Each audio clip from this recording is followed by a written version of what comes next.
আসসালামু আলাইকুম, কেমন আছেন সবাই? কাজ করছি, হঠাৎ হঠাৎ কেউ চলে আসে আর এসে একটু দুঃখের কথা বলে, শুনে আমিও দুঃখিত হই। কেউ কেউ হাসির কথা বলে, আমি একটু হাসাই আবার হাসি। কেউ ইমোশনাল কিছু বলে, আমিও ইমোশন হই, আবার একটু শান্ত হই, মনকে শান্ত করি। তো এমন সময় এক নারী আসলো, তার স্বামী আরেকজন মহিলার সাথে সম্পর্ক। তো একটা বাচ্চা হয়েছে। তো বাচ্চাটার জন্য পরিবার সবাই মিলিয়ে দিল যে না, ভাঙাভাঙি দরকার নাই, ডিভোর্স দরকার নাই, মিলেমিশে থাকো। তো সে আমাকে বলল, আপা একটা কথা বলি, রাগ করবেন না, কিছু মনে করবেন না, আপনি অনেক পরামর্শ দেন, আপনার ভিডিও দেখি ভালো লাগে, তাই প্রশ্নটা করছি। আমি বলি হ্যাঁ করেন। সে বলল, মানে কথাটা খুব ইমোশনাল, আমি মানে নিজে ইমোশনে কান্না করেছি আর কি।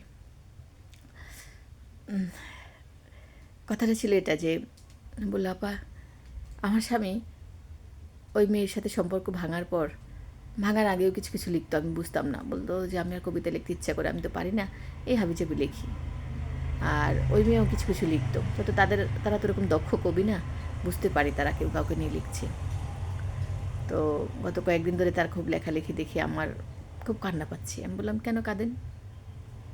বলে খারাপ লাগে, আমি যাকে নিয়ে সই, যার গলা ধরে সই, যার বুকে সই, যে আমার সাথে সই, আমার সাথে থাকে, আমার সাথে তার সম্পর্ক, সে যদি অন্য কারোর জন্য হাই হতাশ করে বা দীর্ঘশ্বাস ফালায়, তখন কেমন জানি কষ্ট লাগে। আমি বলি কেন, সে কি আপনাকে বলেছে তার নাম ধরে যায় অমুকের জন্য মন খারাপ? বলে না, আমি বুঝি,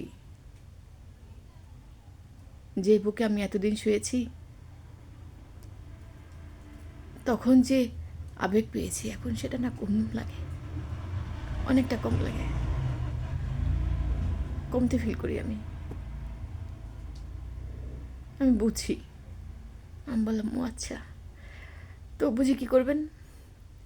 বলে ইচ্ছা হয় আমি ওকে ছেড়ে দিই। আমি বললাম ছেড়ে দেবেন, নতুন কাউকে কি পাবেন? কাউকে কাউকে তো লাগবেই, বয়স 25 কি 26, কাউকে তো নতুন লাগবেই। তখন বলে সে হয়তো ভালো হবে। আমি বলি না, পুরুষ কখনো ভালো হয় না। আপনার প্রথম প্রেম, প্রথম ভালোবাসা, প্রথম সংসার যদি ভালো না হয়, দ্বিতীয় কেউ সফল হয়নি, দ্বিতীয় সংসার করে কেউ সফল হয়নি। বলে না, অনেকে তো দেখি ভালো থাকে। আমি বলি না, ওরা অভিনয় করে, ওরা একসময় অনেক জ্বালিয়েছে, এখন জলে চুপ থাকে। ওরা একসময় অনেক জ্বালিয়েছে, এখন জ্বালায়, কিন্তু চুপ থাকে, কেউ বোঝে না। প্রথম বিয়ে, প্রথম প্রেম কখনো দ্বিতীয়বার হয় না, যদিও বা হয় অনেক কষ্টে টিকে রাখে।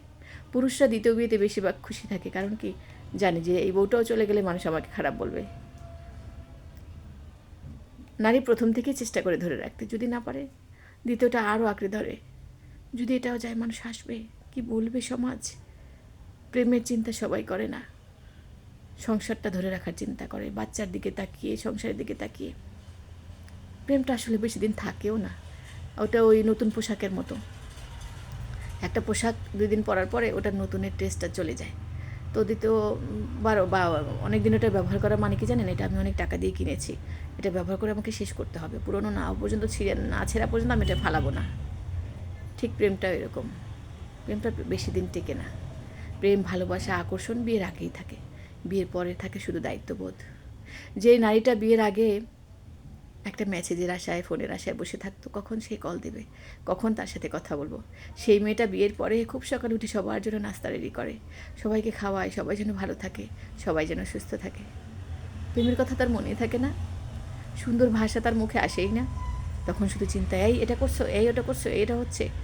অথচ সেই পুরুষটা যে বিয়ের আগে মধুর কণ্ঠস্বরে কথা শুনেছে, সেই বিয়ের পরে কণ্ঠস্বরটা শুনতে পারে না, কর্কশ একটা গলা শোনে। কী ব্যাপার, এরকম কথা বলো কেন? কারণ ওই যে তার দায়িত্ববোধ, সুন্দর স্বর গলায় আসতে দেয় না। আর ন্যাকামি লাগে, বিয়ের পরে কী সে এত ন্যাকামি করে কথা বলবো? হ্যাঁ, এই তাড়াতাড়ি গোসল করো, তাড়াতাড়ি অফিসে যাও, তাড়াতাড়ি কাজ করো, এইটা এভাবে হয়েছে কেন, এটা ফেলে রাখছো কেন, এই তুমি বাজার তাড়াতাড়ি নিয়ে আসো নাই কেন, এই। তো যেই পুরুষটা এই ভাষাগুলিকে ভালোবাসা বোঝে না, এই ভাষাগুলির মধ্যে ভালোবাসা খুঁজে পায় না, সে আবার প্রেম খোঁজে। ওই সেই মধুর কণ্ঠের স্বর, ওই যে সেই চুরি করে কথা বলা, সেই লুকিয়ে দেখা করা, সেই টেস্টটা সে খোঁজে, যেটা ওয়াইফের কাছে নাই। কারণ ওয়াইফ তো জানে এই পুরুষটা এখন আমার হয়ে গেছে, তো আমি সারাক্ষণ তার সাথে যা খুশি তাই বলতে পারি। কিন্তু যেই পুরুষটা মনে করে যে না আমি তার মতো না, আমি একটু অন্যরকম, আমি সেই আবেগ চাই, সেই ভালোবাসা চাই যেটা বিয়ের আগে তার কাছ থেকে পেয়েছিলাম, এখন এটা নাই, তার মানে সে খারাপ হয়ে গেছে, তার মানে সে বিয়ে করে আমাকে ঠকিয়েছে, সে নতুন কারো কাছে সেই একই টেস্ট চায়। এমন করতে করতে মানে এইভাবে সে নিত্য নতুন প্রেমে জড়ায়। আর শেষ পর্যন্ত কী দাঁড়ায়? ক্যারেক্টারলেস। শেষ পর্যন্ত কী দাঁড়ায়? চরিত্রহীন। শেষ পর্যন্ত বাচ্চারা তাকে বলে আমার বাবা চরিত্র খারাপ, আমার বাবা নিত্য নতুন মেয়ে খোঁজে, প্রেম করে, বিয়ে করে। ঠিক আছে? আর যে নারীরাও এরকম চায় তাদেরকেও মানুষ চরিত্রহীন বলে। যে স্বামী তো আগে সুন্দর করে কথা বলতো, এখন তো বলে না, সে তো আমাকে কার সাথে লুকিয়ে দেখা করার জন্য পাগল ছিল, এখন তো আমি ঘরে, আমাকে মূল্যায়ন করে না।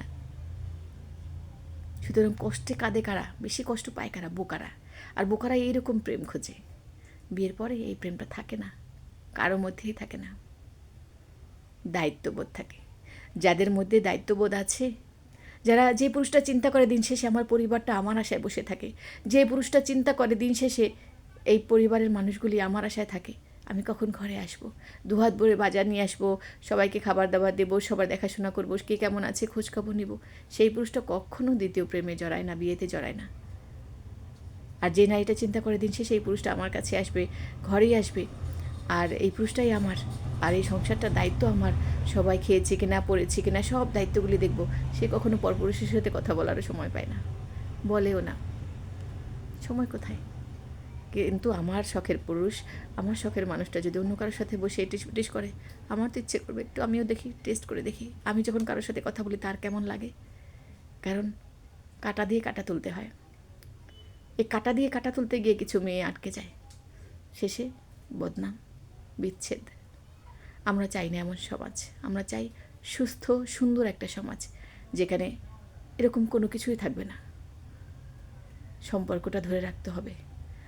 আগের দিনে মা খালারা কত সুন্দর করে সংসার করেছে, তারা এরকম সুন্দর ভাষা শুনতে চায়নি, সুন্দর কণ্ঠস্বর শুনতে চায়নি, তারা শাহরুখ খান হতে চায় নাই, তারা সিম্পল একটা লাইফ চেয়েছে, তাদের লাইফটা সিম্পলই আছে, সুন্দর আছে।